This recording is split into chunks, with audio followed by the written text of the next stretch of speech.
Жаңағыдегі құртқа қарсы тицис деген дәріні капельнимен айдап жатырмын. Одан кейін огурцидың түбіне құйып шықтым 200 граммнан. Міне нәтижесі. Қазір ғана құйып шықтық и қазір ғана капельнимен жібердім. Мынандай қырғаяқ өліп жатыр уже. Топырақтың ішінен шығып уланып өліп жатыр.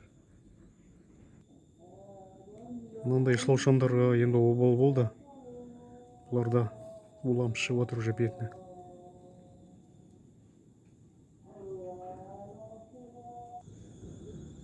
Мынандай жауын құрттар қашып жатыр енді. Удың әсері уже. Мінекей.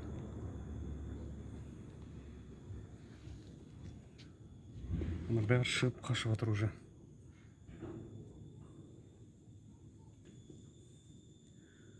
Мынандай өлмекшеге дейін қашып жатыр уже уланып. В общем, топырақта не бар, соның бәрін улайды ғой. Бұның бір жақсы жері ішіндегі жаңа паразиттерді бәрін құртады.